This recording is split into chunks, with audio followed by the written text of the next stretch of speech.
Nos anos 80, o rock estava dominando o mundo. Bandas gigantes surgiam a cada ano.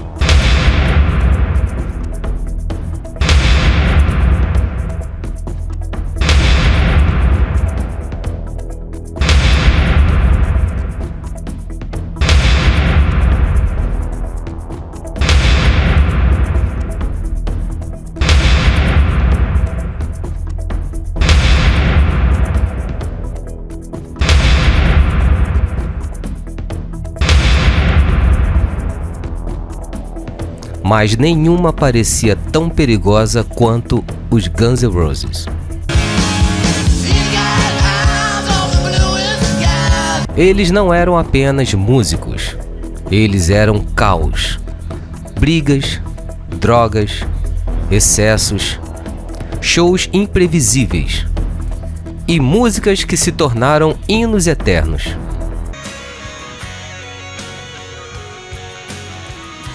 Mas por trás de sucessos como Sweet Child O' Mine, Paradise City e Welcome to the Jungle, existia uma tensão crescente.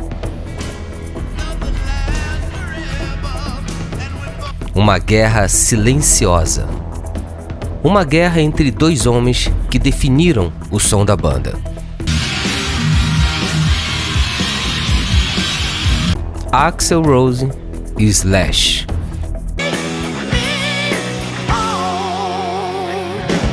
E essa rivalidade quase destruiu o Guns N' Roses para sempre.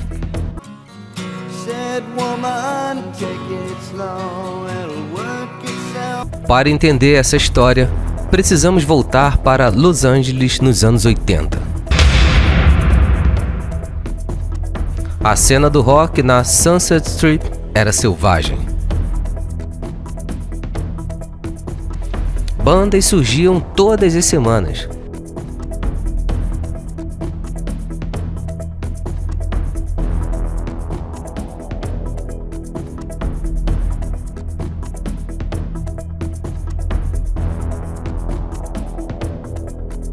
Mas poucas tinham a intensidade dos Guns N' Roses.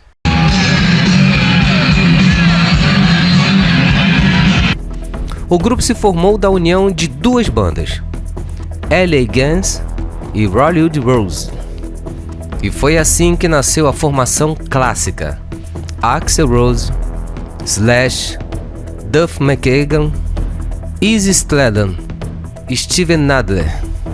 Eles eram jovens, perigosos e absolutamente talentosos.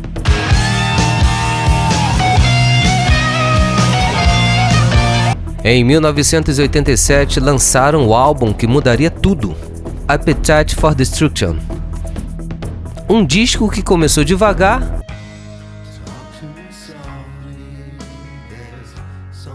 mas se tornou um dos álbuns mais vendidos da história do rock.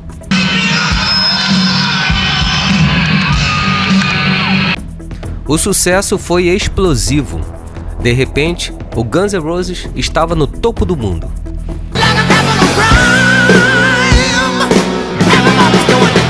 Mas junto com a fama vieram também os problemas. A banda vivia no limite. Drogas pesadas, brigas internas, atrasos em shows.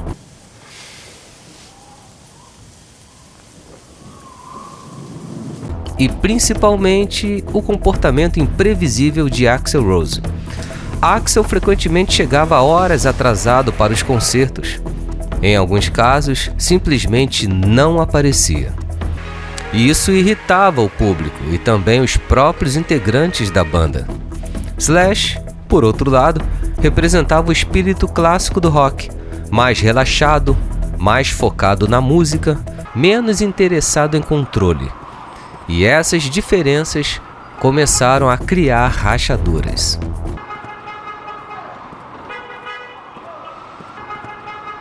Nos anos 90, a situação começou a piorar. Durante a gravação dos álbuns Use Your Illusion 1 e 2, os conflitos ficaram cada vez mais intensos. Axl queria mais controle sobre a banda, mais controle artístico, mais controle sobre decisões, Slash e os outros membros não gostaram disso. Para eles, o Guns N' Roses sempre foi uma banda democrática. I'm not really what you would call a guitar collector.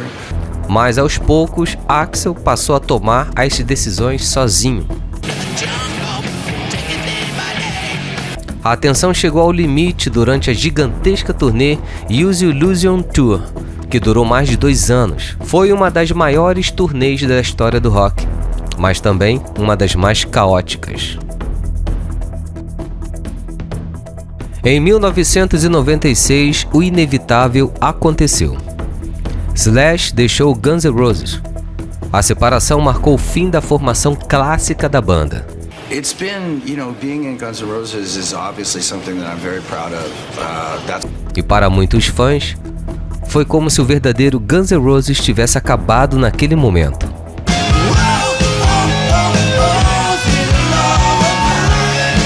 Durante anos, Axl continuou usando o nome da banda com novos músicos, enquanto Slash seguiu carreira com outros projetos.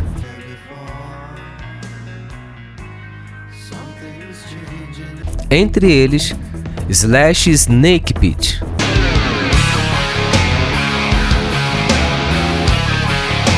E depois, o Velvet Revolver.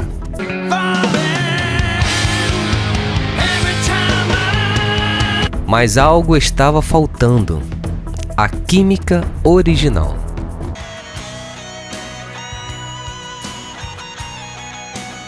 Durante quase 2 décadas, parecia impossível imaginar Axl e Slash juntos novamente.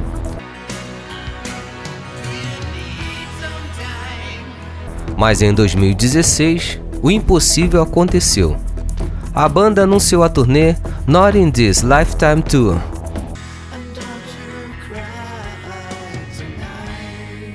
O nome era uma referência irônica a algo que Axl havia dito anos atrás. Quando perguntado se Slash voltaria para a banda, ele respondeu Not in This Lifetime, que significa não nesta vida.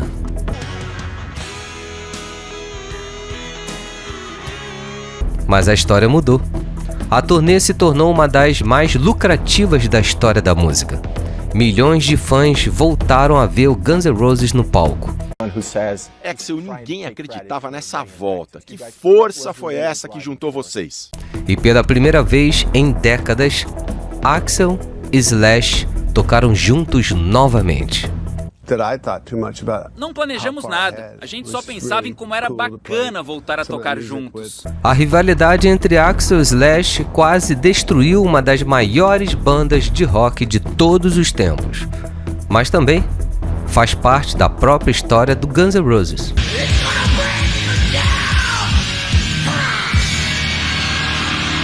Porque o que tornou essa banda lendária foi exatamente essa mistura explosiva de talento, ego, caos e criatividade. E talvez seja justamente isso que torna o rock tão fascinante.